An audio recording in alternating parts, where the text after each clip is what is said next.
క్రీస్తునాథుని యందు ప్రేమైన సహోదరి సహోదరులారా, ఒకసారి ఇంట్లో భర్త టీవీ చూస్తూ ఉన్నాడు, భార్య న్యూస్ పేపర్ చదువుతూ ఉంది. భార్య న్యూస్ పేపర్ చదువుతూ ఉండగా ఆ న్యూస్ పేపర్లో ఒక ప్రకటన ఉంది. ఏమని అంటే, బట్టతల ఉంటే ఏమైనా సాధించవచ్చు అని న్యూస్ పేపర్లో ఉంది. భార్యకి అర్థం కాలేదు. బట్టతల ఉంటే ఏమైనా ఎలా సాధించవచ్చు అని ఆలోచన చేస్తూ ఉంది. అర్థం కాక భర్త దగ్గరికి తీసుకొస్తుంది. ఏమండి న్యూస్ పేపర్లో ప్రకటన చూడండి, ఈ విధంగా రాసి ఉన్నది, బట్టతల ఉంటే ఏమైనా సాధించవచ్చు అని ఉంది అని భర్తకు చూపిస్తుంది. భర్తకు కూడా అర్థం కాలేదు, బట్టతల ఉంటే ఎలా సాధిస్తాము అని. ఏది న్యూస్ పేపర్ తీసుకొని రా అని న్యూస్ పేపర్ తీసుకొని భర్త ఆ పేపర్ చదువుతున్నాడు. అప్పుడు భార్యను చూసి, పిచ్చి మొహమా, అది బట్టతల కాదు పట్టుదల ఉంటే ఏమైనా సాధించవచ్చు అని తెలియచేస్తూ ఉన్నాడు. క్రీస్తునాథుని యందు ప్రేమైన సహోదరి సహోదరులారా, తపస్కాలము మొదటి ఆదివారంలోకి మనమందరము కూడా ప్రవేశించి ఉన్నాము. ఈ తపస్కాలంలో ఉపవాసము, ప్రార్థన, దాన ధర్మాలు అన్నటువంటి ఈ 3 సత్క్రియలను చేస్తూ దేవుని యొక్క అనుగ్రహాన్ని పొంది దేవునికి దగ్గరగా ఉండాలని తల్లి తిరుసభ ఈ యొక్క తపస్కాలాన్ని మనందరికీ కూడా బహుకరించింది. ఈ యొక్క తపస్కాలము మనందరికీ కూడా భారమైనటువంటి కాలముగా, లేదా ఈ యొక్క తపస్కాలం అంటే అయిష్టంగా మనం భావిస్తూ ఉంటాము. ఈ యొక్క తపస్కాలంలో ఎండలు ఎక్కువగా ఉంటాయి. క్రీస్తు ప్రభు యొక్క శ్రమలు ధ్యానించటము బాధాకరంగా ఉంటుంది. శిలువ మార్గం చెప్పటానికి కష్టంగా ఉంటుంది. శిలువ మార్గం చెప్పాలంటే 2 గంటల సమయం పడుతుంది. మరి ఈ యొక్క ఎండల సమయంలో ప్రార్థనలు చేసుకోవటానికి కానీ, దేవుని సన్నిధికి రావటానికి కానీ, మరి ముఖ్యంగా ఉపవాసము, ప్రార్థన, దాన ధర్మాలు చేయటం చాలా కష్టంగా ఉంటుంది. కాబట్టి ఈ యొక్క తపస్కాలం మనందరికీ కూడా భారమైనటువంటి కాలముగా, నిజంగా చెప్పాలంటే నిజంగా శ్రమల కాలముగా, ఇష్టం లేనటువంటి కాలంగా మనకు ఉంటూ ఉంది. కానీ అది పొరపాటు.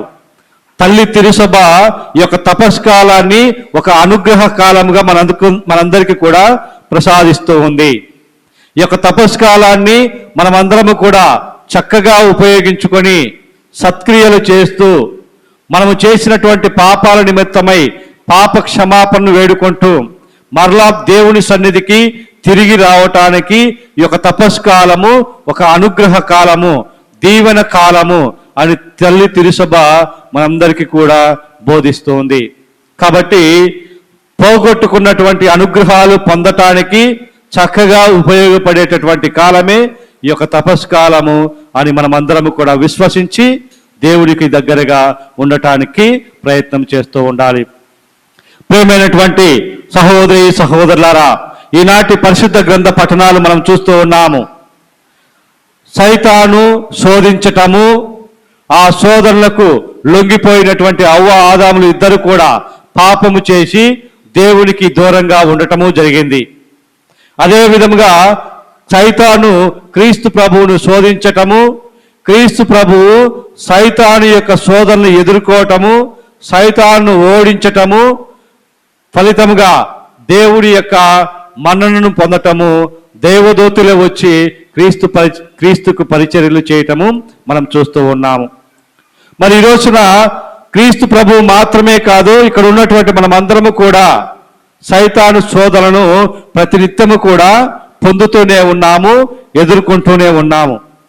ఇక్కడ మనమందరము గమనించుకోవాల్సినటువంటి విషయము, శోధనలు పొందినంత మాత్రమున, మనందరికీ కూడా శోధనలు వచ్చినంత మాత్రమున మనము పాపం చేయటం లేదు. శోధనలు రావటం అంటే పాపం చేసినట్టు సమానం కాదు. మరి ఎప్పుడైతే ఆ శోధనలకు లొంగిపోతామో, సైతాను యొక్క అడుగు జాడల్లో నడుస్తూ ఉన్నామో, ఆ సైతాను చెప్పేటటువంటి మాటలను మనం నమ్మి అందుకు అనుగుణంగా మనము ప్రవర్తిస్తామో అప్పుడే మనము పాపానికి గురి కాబడతాము. మరి ఈ రోజున మొదటి పట్టణంలో మనం చూసినట్లయితే సైతాను ఏ విధంగా అవ్వ ఆదాములను శోధిస్తూ ఉంది. అవ్వ ఆదాములు కూడా అజ్ఞానముతోటి దేవుని యొక్క చిత్తాన్ని తెలుసుకొనకుండా సైతాను యొక్క మాటలను నమ్మి ఏ విధంగా శోధించబడ్డారు, ఆ శోధనలకు ఏ విధంగా లొంగిపోయి ఉన్నారు, సైతాను ముందు ఏ విధంగా ఓడిపోయి ఉన్నారో మనం మొదటి పట్టణంలో మనం చూస్తూ ఉన్నాము. మొట్టమొదటిగా మొదటి పట్టణంలో అవ్వ ఆదాముల యొక్క జీవితాన్ని చూస్తే వారు చేసినటువంటి మొదటి పొరపాటు అవసరమైనటువంటి కోరికలు మనం చూసినట్ల మొదటి పట్టణంలో అవసరమైనటువంటి కోరికలు దేవునికి ప్రీతిని కలిగిస్తాయి. అనవసరమైన కోరికలు సాతానికి ఆయుధంగా మారుతాయి. ఈరోజు మనందరికీ కూడా కోరికలు ఉండటం తప్పు కాదు. మనమందరము కూడా మంచి ఇండ్లు నిర్మించుకోవాలి, మన బిడ్డలకి మంచి చదువుని ఏర్పాటు చేయగలగాలి, మనమందరము కూడా మంచి ఉద్యోగాన్ని సంపాదించుకోవాలి, మనకు మంచి ఆరోగ్యం ఉండాలి, మనకి మంచి పేరు ఉండాలి, పేరు ప్రతిష్టలు ఉండాలి. ఈ విధముగా మన జీవితానికి కావాల్సినటువంటి కోరికలు కోరుకోవటంలో ఏమాత్రము కూడా తప్పు లేదు. ఈ రోజున అవ్వ ఆదాములు కూడా వారి యొక్క జీవితానికి కావాల్సినటువంటి కోరికలు కోరుకోవడంలో తప్పు లేదు. ఆ కోరికలు ఎవరిని కోరుకోవాలనేది కూడా మనము నిశ్చయించుకోవాలి.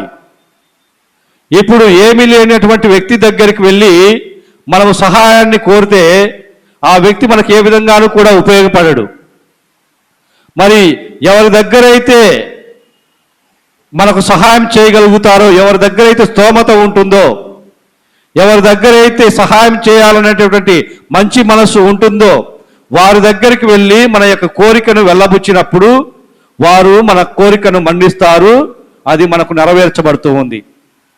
మరి ఈ రోజున అవ్వ ఆదాములు ఇద్దరు కూడా దేవుని దగ్గర కోరికలు వెళ్ళబుచ్చకుండా సైతాను దగ్గర తమ యొక్క కోరికలను నెరవేర్చాలని ఆశపడుతూ ఉన్నారు.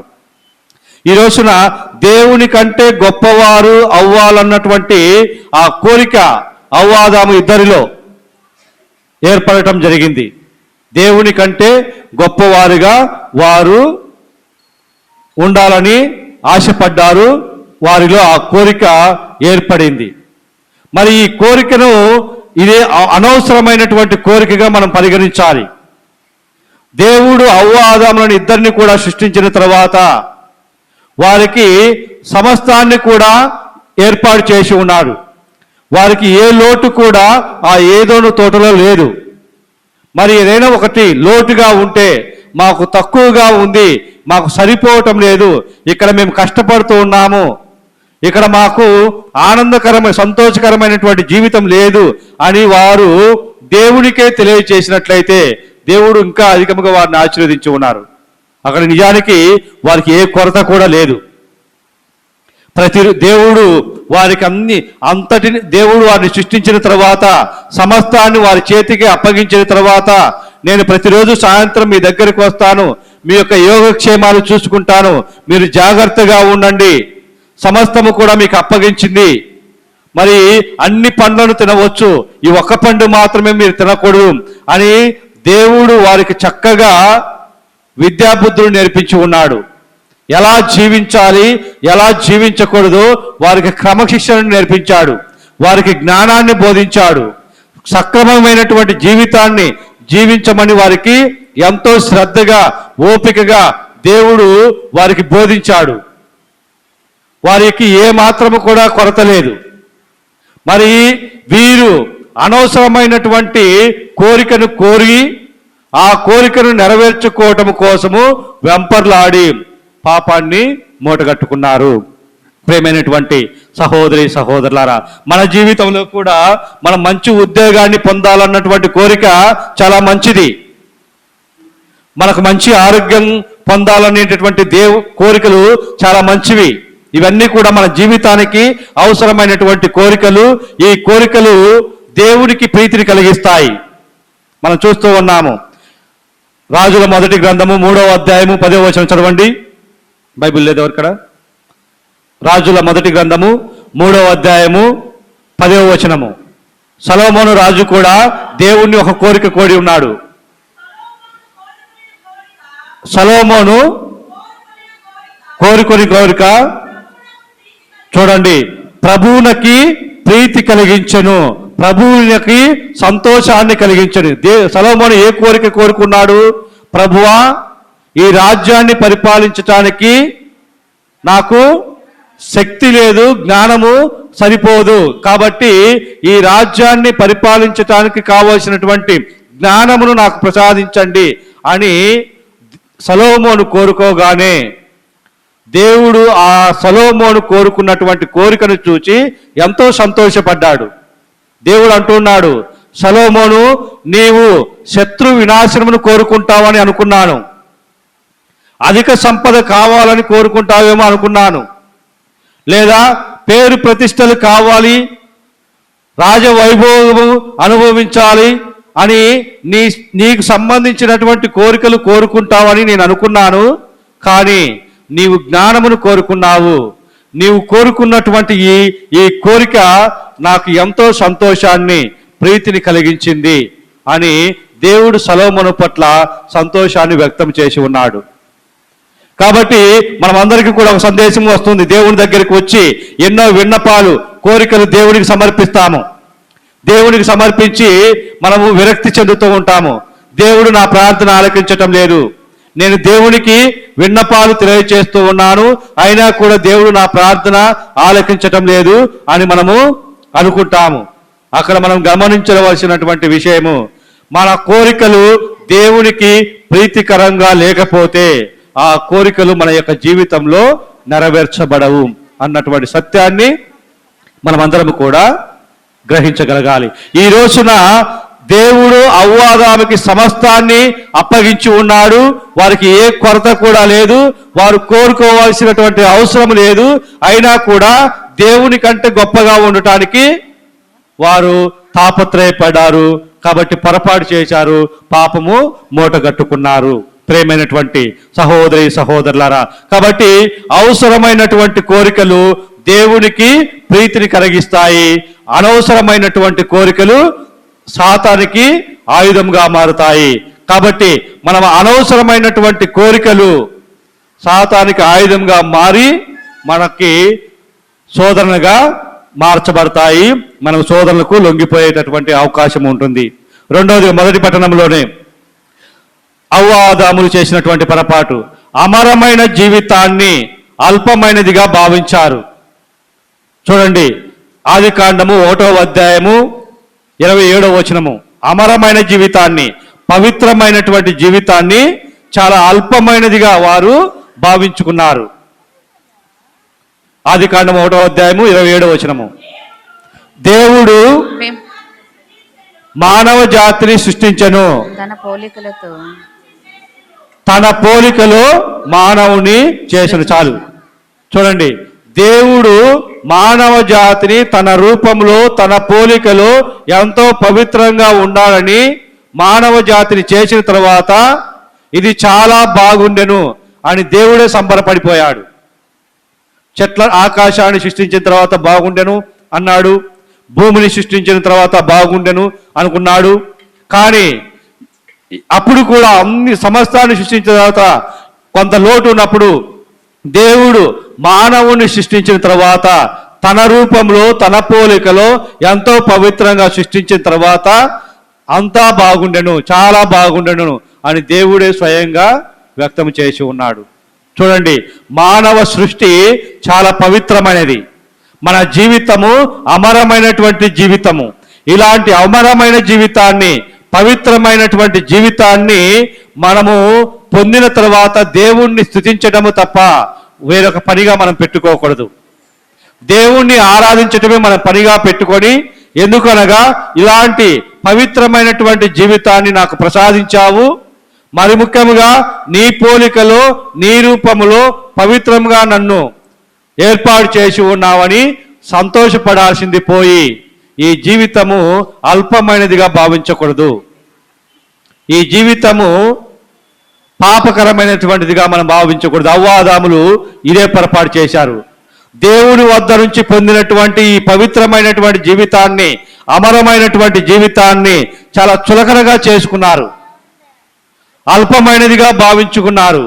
అల్పమైనదిగా భావించుకొని ఇంతకంటే ఇంకా గొప్ప జీవితము, ఎంతటి గొప్ప జీవితము, దేవుని కంటే గొప్పగా వారు ఉండాలని ఆశపడ్డారు. అది వారు చేసినటువంటి పొరపాటు. చూడండి, అమరమైన జీవితాన్ని అల్పమైనదిగా చేసుకోవటం ద్వారా మనము పాపంలోకి ప్రవేశిస్తాము. కాబట్టి దేవునికి వ్యతిరేకంగా మనము జీవిస్తాము.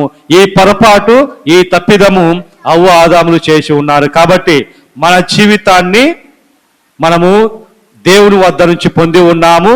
కాబట్టి ఈ జీవితము ద్వారా మంచి క్రియలు చేస్తూ దేవుణ్ణి సంతోషపెట్టడానికి మనము ప్రయత్నం చేస్తూ ఉండాలి. మూడవదిగా, సాతాను ముందు అవ్వ ఆదాములు అజ్ఞానులుగా ప్రవర్తించారు. సాతాను ముందు అవ్వ ఆదాములు ఇద్దరు కూడా అజ్ఞానులుగా ప్రవర్తించారు. దేవుడు చాలా స్పష్టంగా చెప్పాడు, ఈ తోటలో ఉన్నటువంటి ఏ పండు చెట్టు అయినా మీరు తినవచ్చు, ఈ చెట్టు పండు మాత్రము మీరు తినవద్దు. ఇది దేవుడు వారికి బోధించినటువంటి జ్ఞానము. దేవుడు వారికి నీతి బోధలు చెప్పకపోయి ఉన్నట్లయితే, వారు తిని ఉన్నట్లయితే, ప్రభువా మీరు మాకు చెప్పలేదు, మేము తిన్నాము అని వారు దేవుణ్ణి అడగవచ్చు. దేవుడు చాలా స్పష్టంగా ఈ పని చేయండి, ఈ పని చేయకండి, ఈ పండు తినండి, ఈ పండు తినకండి, మీకు సమస్తము పైన అధికారం ఇచ్చి ఉన్నాను, ఈ సమస్తాన్ని కాపాడేటటువంటి బాధ్యత మీకు అప్పగించి ఉన్నాను అని దేవుడు చాలా స్పష్టంగా జ్ఞానాన్ని బోధించాడు, విద్యాబుద్ధులు నేర్పించి ఉన్నాడు. కానీ ఈ అవ్వాదాములు ఇద్దరు ఏం చేశారు?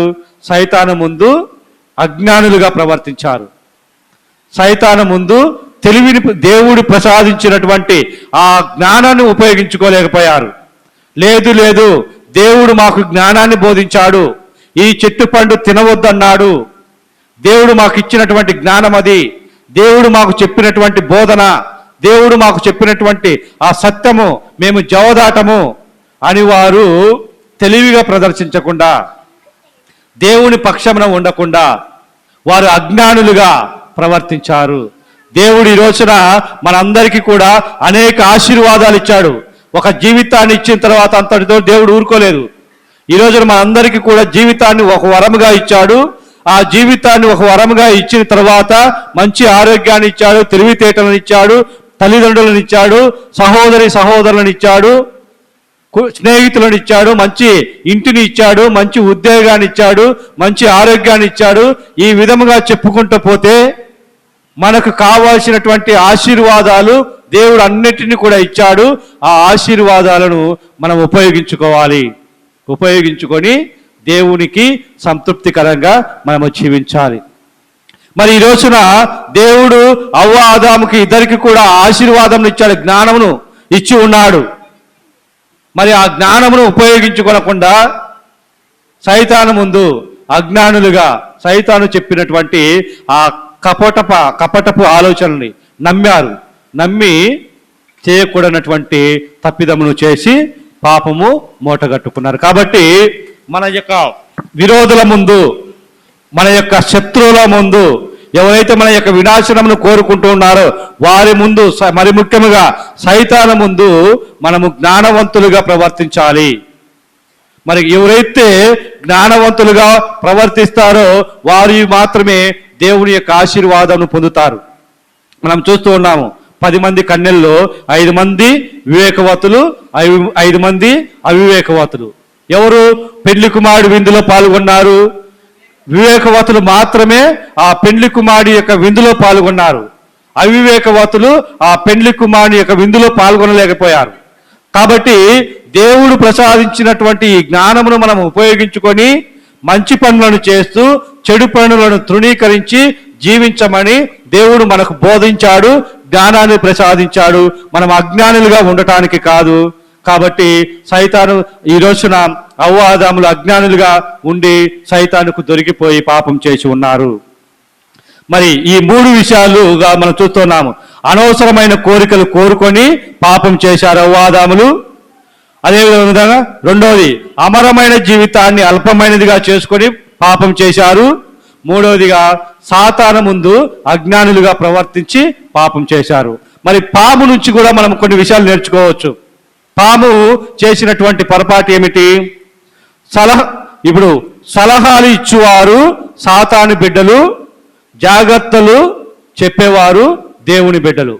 ఇక్కడ మనం అందరం కూడా సలహాలకి జాగ్రత్తలకి చాలా వ్యత్యాసం ఉంది. ఇప్పుడు తల్లిదండ్రులు బిడ్డలకి సలహాలు ఇవ్వరు, జాగ్రత్తలు చెప్తారు. బాగా చదువుకో, చెడు స్నేహం చేయవద్దు, సమయానికి స్కూల్కి వెళ్ళు, సమయానికి హోంవర్క్ చేయాలి, పెద్దల మాట గౌరవించాలి, టీచర్లు చెప్పినటువంటి మాటలు వినాలి అని తల్లిదండ్రులు చాలా జాగ్రత్తలు బిడ్డలకు చెప్తూ ఉంటారు. ఇవి సలహాలు కాదు. సలహాలు అంటే ఈ రోజున సాతాను చెప్పినటువంటిది. మీరు ఈ చెట్టు పండు తిన్నట్లయితే మీరు దేవుని కంటే గొప్పవారు అవుతారు అని మన జీవితాల్లో కూడా మనము అనేక మంది వచ్చి ఉచితంగా అనేక సలహాలు ఇస్తూ ఉంటారు. నీవు ఈ పని చేసినట్లయితే నీ జీవితం బాగుండేది. కానీ ఆ చెప్పేటటువంటి వ్యక్తి మాత్రము ఆ పని చేయడు. మరి మనకు దగ్గరికి వచ్చేసి మన ముందు కూర్చొని ఉచితంగా అనవసరమైనటువంటి సలహాలు అన్నీ కూడా ఇస్తూ ఉంటారు. కాబట్టి ఈరోజు మనమందరం కూడా ఈ సలహాల వల్ల, ఉచిత సలహాల వల్ల మన యొక్క జీవితాన్ని నాశనము చేసుకుంటూ ఉన్నాము. కాబట్టి మనము ఎవరికి కూడా ఉచితంగా సలహాలు ఇవ్వటానికి ప్రయత్నం చేయకూడదు. ఒకవేళ మనము ఇతరుల యొక్క వ్యక్తుల యొక్క మేలులు కోరుకున్నట్లయితే వారికి జాగ్రత్తలు చెప్పటము చాలా ఉత్తమమైనటువంటి పని. ఈరోజు దేవుడు కూడా అవ్వాదాములకి ఏ సలహాలు ఇవ్వలేదు, జాగ్రత్తలు చెప్పాడు. మీరు ఈ పండు తినవద్దు, ఈ పండు తినాలి, మీరు ఈ యొక్క సమస్తాన్ని కూడా ఏర్పాటు చేసి ఉన్నాను, కాబట్టి మీరు భయపడవద్దు, నేను మీకు తోడుగా ఉంటాను అని దేవుడు ఎంతో జాగ్రత్తలు అవ్వాదాములకు చెప్పాడే కానీ వారికి ఉచితమైనటువంటి సలహాలు ఏమాత్రం కూడా ఇవ్వలేదు.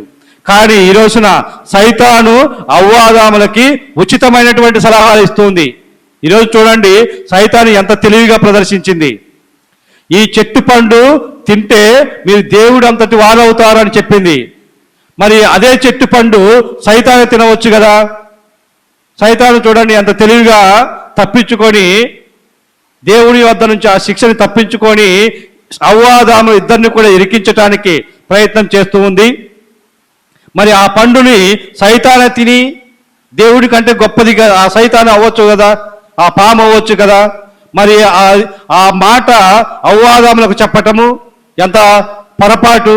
మరి అందుకే ఈ అవ్వాదాములు ఇద్దరు కూడా ఆ సైతాను మాటలకు లొంగి ఆ సైతాను చెప్పినటువంటి ఉచిత సలహాను ఆలకించి అజ్ఞానంగా ప్రవర్తించి పాపం చేసి ఉన్నారు. కాబట్టి ప్రేమైనటువంటి సహోదరి సహోదరులారా, మన యొక్క జీవితంలో కూడా పాము వలె సైతాను వలె మన జీవితంలోకి అనేక మంది వచ్చి ఉచిత సలహాలను ఇచ్చి మనల్ని దేవుని నుంచి దూరంగా నడిపించేటటువంటి పనిని వారు చేయటానికి పూనుకుంటూ ఉన్నారు. కాబట్టి మనమందరము కూడా ఇలాంటి మన యొక్క వినాశనమును కోరి ఉచిత సలహాలు ఇచ్చేటటువంటి దుష్ట శక్తుల నుంచి మనము జాగ్రత్తగా ఉండాలి. దేవునికి సంతృప్తికరమైనటువంటి జీవితాన్ని జీవించటానికి ప్రయత్నం చేస్తూ ఉండాలి. ప్రియమైనటువంటి సహోదరి సహోదరులారా, అందుకని ఈరోజు చూస్తూ ఉన్నాము ఐదవదిగా ఇతరుల యొక్క వినాశనమును కోరుకున్నటువంటి వారికి క్షమాపణే లేదు. ఈ రోజున సృష్టి ఆరంభంలో అవ్వ, ఆదాము, పాము ఈ ముగ్గురు పాపం చేశారు. తినవద్దన్న పండు తిని పాపం చేశారు అవ్వాదాములు. పాము అవ్వాదాములు ఇద్దరిని శోధించి వారికి శోధనకు లొంగుబాటుకు గురి చేసి పాము కూడా పాపం చేసింది. మరి ఈ రోజున దేవుడు కొన్ని రోజుల తర్వాత మరలా తన ఏకైక కుమారుణ్ణి ఈ లోకానికి పంపించి మానవ జాతిని అంతటిని కూడా రక్షించాలని ఈ రోజున మానవులందరినీ కూడా రక్షించాడు. మరలా అవ్వాదాములు ఇద్దరు కూడా దేవుని యొక్క కరుణకి పాత్రులు అయి ఉన్నారు. ఎందుకు? దేవునికి ఇక్కడ మనము ఇద్దరిని కూడా వెనకేసుకొని రావటం లేదు, కానీ దేవుడు ఈ యొక్క మన్నింపును మరలా మానవుడు పొందుకోవడానికి అవకాశాన్ని ఏర్పాటు చేసుకున్నాడు. మానవుడు తప్పిదము తెలుసుకున్నాడు, క్షమాపణ వేడుకున్నాడు, మరలా దేవుని యొక్క అనుగ్రహాన్ని పొంది ఉన్నాడు. ఇక్కడ పాము నుంచి మనము నేర్చుకోవాల్సినటువంటి గుణపాఠము, శత్రువుల యొక్క వినాశనము కోరుకున్నటువంటి వారికి పాప క్షమాపణే లేదు. కాబట్టి ఇక్కడ మనం చాలా జాగ్రత్తగా ఉండాలి. పాము అవ్వాదాముల యొక్క వినాశనమును కోరుకున్నది కాబట్టి పాముకి మరల క్షమాపణే దొరకలేదు. మనం చూసినట్లయితే పరిశుద్ధ గ్రంథ పట్టణంలో మానవుడు రక్షించబడి ఉన్నాడని మనం వింటూ ఉన్నాము. కానీ పామును మనం ఎక్కడ వింటున్నాము? స్త్రీ సంతతి వారందరూ కూడా నీ తలను చితకగొట్టుదురు అని పాము యొక్క నాశనమును, పాముకు ఉన్నటువంటి శాపమును మనం పరిశుద్ధ గ్రంథ పట్టణంలో, ఇప్పటి నుంచి నీవు పట్టదో పాకుదు అంటే అంతకుముందు పాము నడుస్తూ ఉండేదేమో మనం చూసినట్లయితే. అప్పుడు దేవుడు చూడండి, పాముకి ఇచ్చినటువంటి శాపము, ఇక నుంచి నీవు పట్టతో పాకుదువు, మట్టిని ఆహారంగా తీసుకొందు అంటే అంతకుముందు పాము చెట్ల మీద నడిచేదేమో, అంతకుముందు పాము మనవలే ఎగురుకుంటూ వచ్చేదేమో, పాము కూడా పండ్లు మంచి మంచి భోజనాలు చేసి ఉండేదేమో. ఎప్పుడైతే పాము అవ్వాదాములను శోధించి అవ్వాదాములు తప్పుడు మార్గంలో నడిపించటానికి అవ్వాదాముల యొక్క వినాశనమును కోరుకున్నదో దేవుడు ఆ పామును చెప్పించాడు. ఎలా? ఇక నుంచి నీవు ఇప్పటివరకు ఎలా ఉన్నావో నాకు తెలియదు, ఇక నుంచి నీవు పొట్టతో పాకుదువు, ఇక నుంచి నీవు మట్టినే ఆహారంగా తీసుకుందువు అని దేవుడు ఆ పామును, ఆ సైతాన్ను శపించాడు. ఆ సైతానికి మరలా క్షమాపణ లేకుండా దేవుడు చేసి ఉన్నాడు. కాబట్టి ఈ పాము వద్ద నుంచి, ఈ పాముకున్నటువంటి ఆలోచనలు మనకు కూడా ఉన్నట్లయితే చాలా జాగ్రత్తగా ఉండాలి.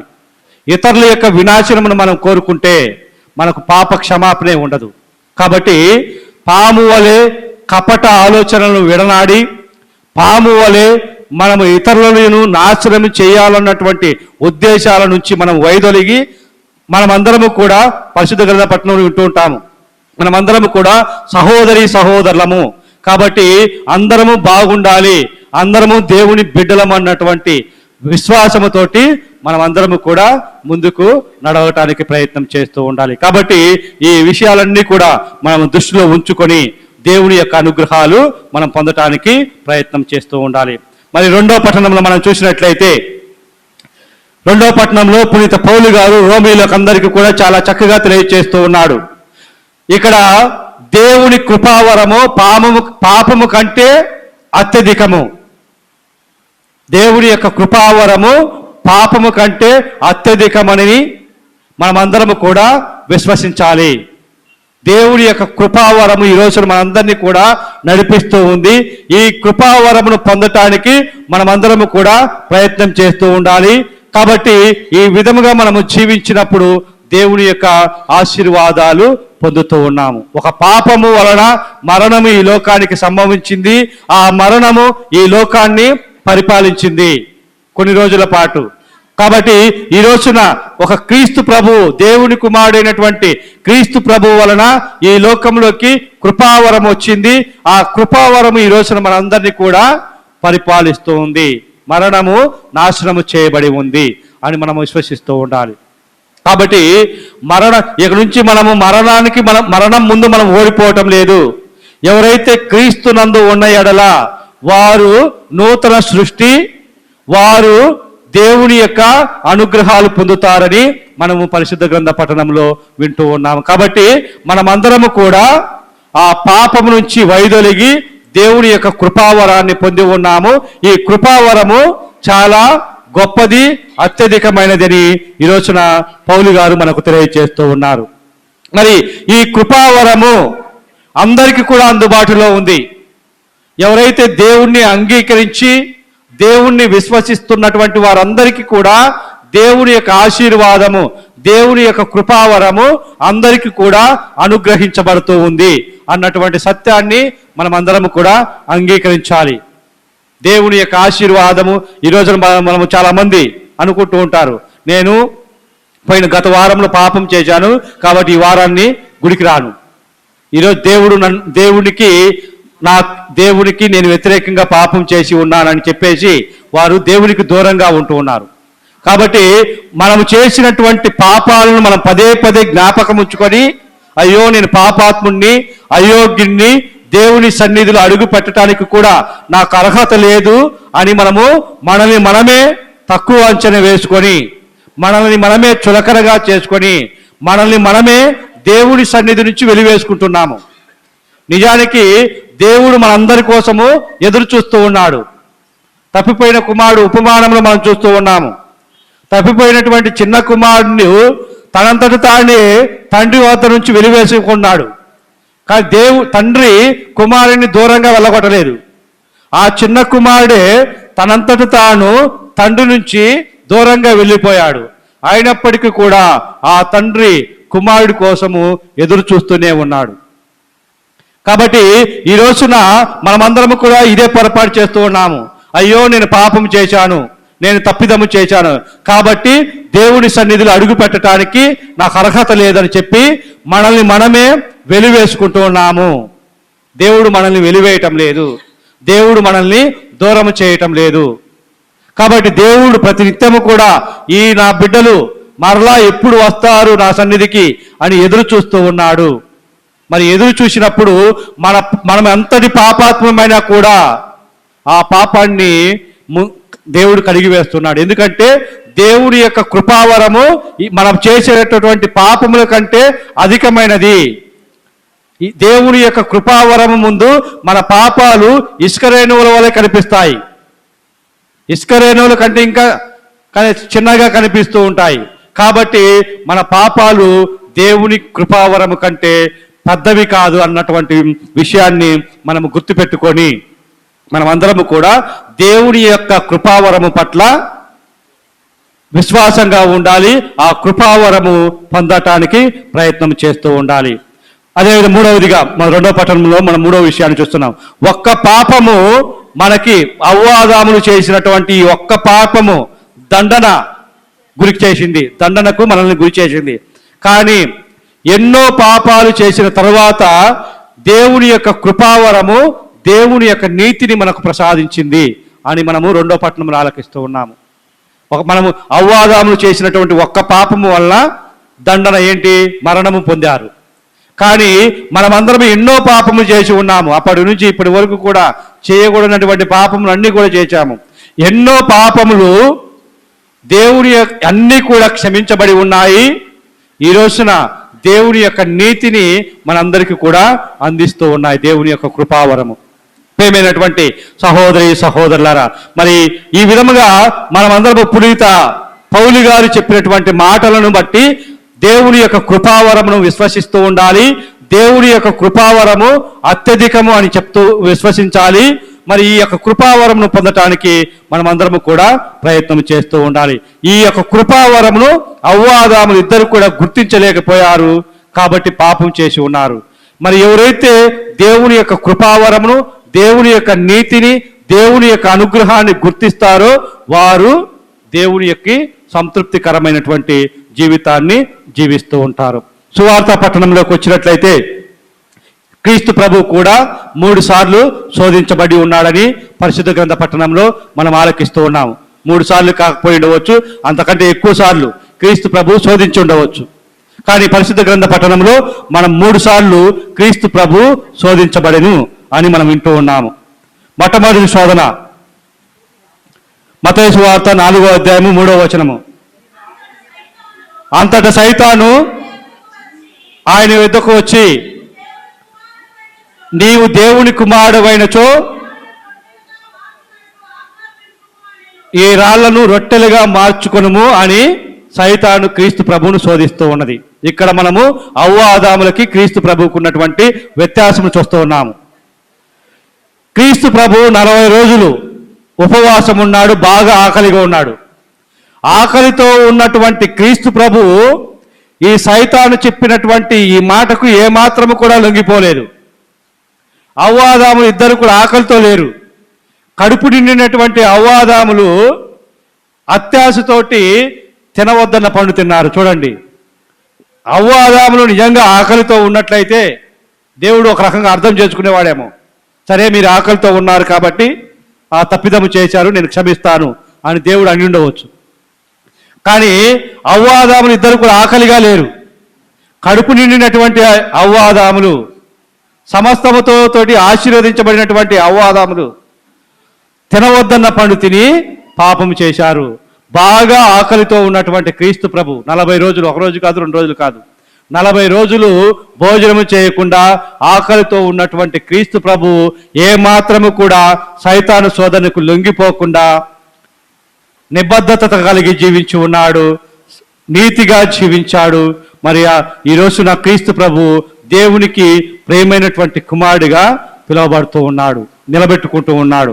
కాబట్టి చూడండి, క్రీస్తు ప్రభువు ఆకలితో ఉన్నప్పటికీ కూడా ఆ శోధనకు లొంగిపోలేదు అని మనము చూస్తున్నాం. తర్వాత ఆన్సర్ చూడండి, క్రీస్తు ప్రభు చెప్పినటువంటి సమాధానము చూడండి. క్రీస్తు ప్రభు చెప్పినటువంటి సమాధానము, మానవుడు కేవలము రొట్టె వలననే జీవింపడు, కానీ దేవుని నోట నుంచి వచ్చు ప్రతి మాట వలన జీవించును అని క్రీస్తు ప్రభు తెలియజేస్తూ ఉన్నాడు. కేవలము మానవుడు 3 పూట్ల తిండేటటువంటి ఆ భోజనం వల్ల జీవించడు.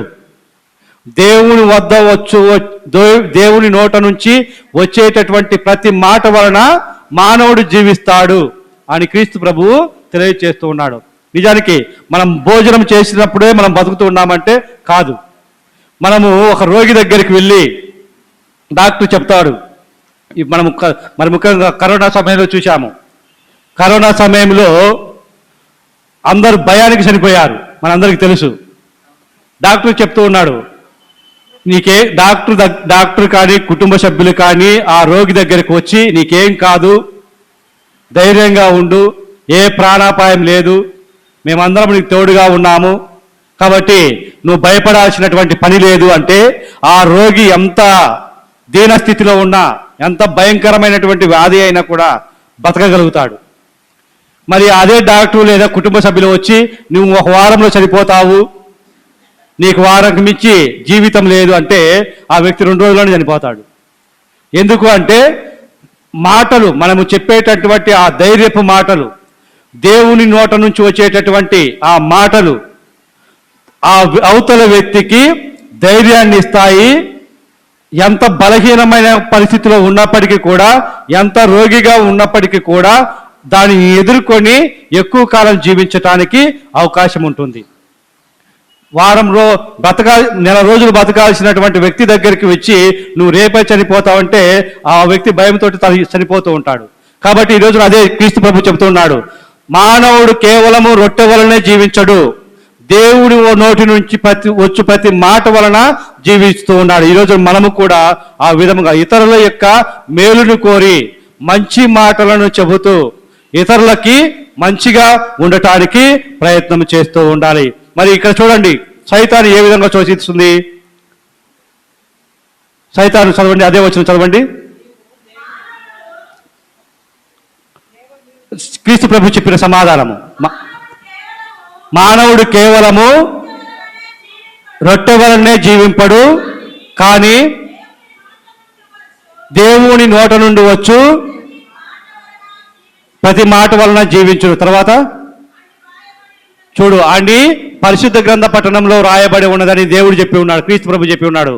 సైతాను మానవుడు కేవలము రొట్టె వలనే జీవించడు, దేవుని నోట నుంచి వచ్చే ప్రతి మాట వలన జీవిస్తారని లేఖనములో, పరిశుద్ధ గ్రంథంలో, ధర్మశాస్త్రంలో రాయబడి ఉన్నదని సైతానుకు చెప్పాడు. ఈ మాట సైతాను చాలా చక్కగా గుర్తుపెట్టుకుంది. లేఖనములో రాయబడి ఉందన్న మాటను సైతాను గుర్తుపెట్టుకుంది. 2వ శోధన, మత్తయి సువార్త 4వ అధ్యాయం 6వ వచనము, నీవు దేవుని కుమారుడవైనచో కిందకి దూకుము, ఏలైనా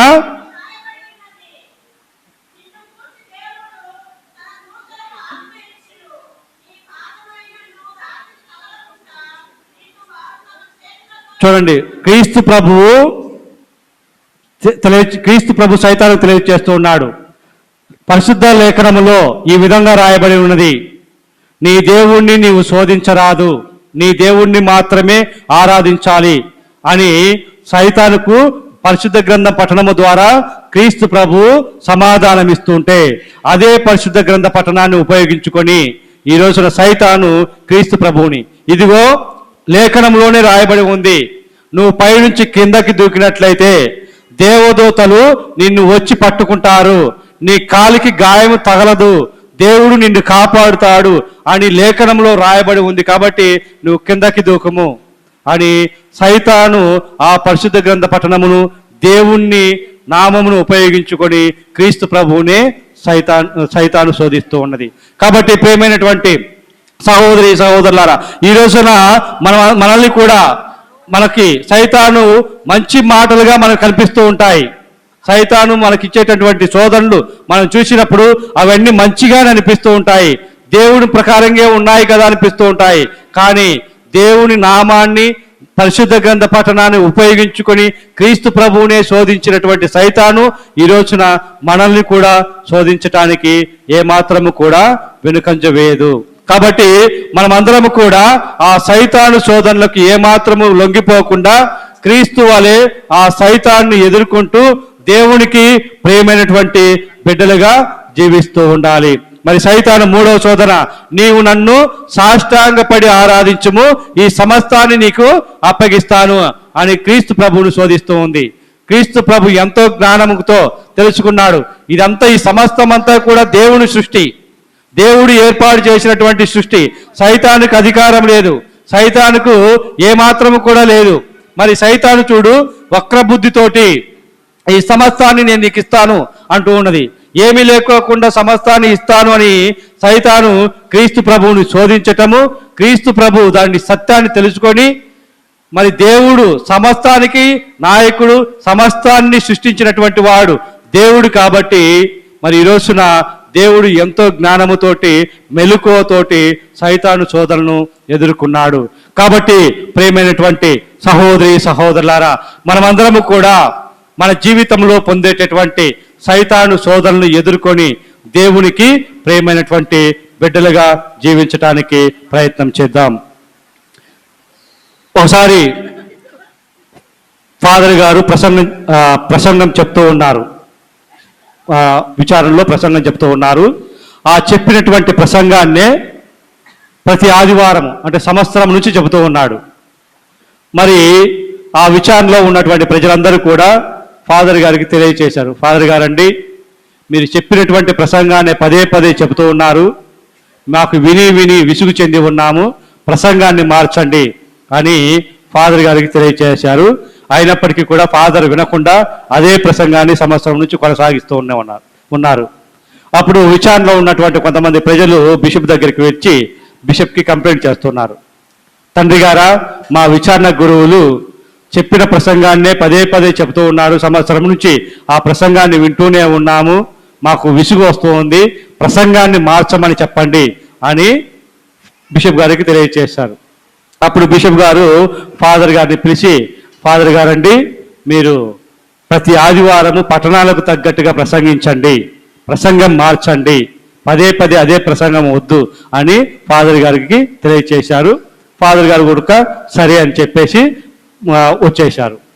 అప్పుడు బిషప్ గారు ఆ ప్రజల్ని ఎవరైతే కంప్లైంట్ చేశారో ఆ ప్రజల్ని పిలిపించి ఆ ప్రజలతో మాట్లాడుతున్నారు, నేను ఫాదర్కి చెప్పాను, ఫాదర్ ఇక్కడ నుంచి ప్రసంగం మారుస్తాడు, మీరు మంచిగా ఉండండి, ఫాదర్కి సహకరించండి, మంచి కథోలికులుగా మంచి బిడ్డలుగా ఉండండి అని ఫాదరు బిషప్ గారు క్రైస్తవులందరికీ వాళ్ళందరికీ కూడా తెలియచేసి, సరే మీరు ఫాదరు సంవత్సరం నుంచి చెప్తున్నటువంటి ప్రసంగాన్ని విన్నారు కదా, ఏ ప్రసంగం చెప్పాడు నాకు ఒకసారి చెప్పండి అని అడిగాడు.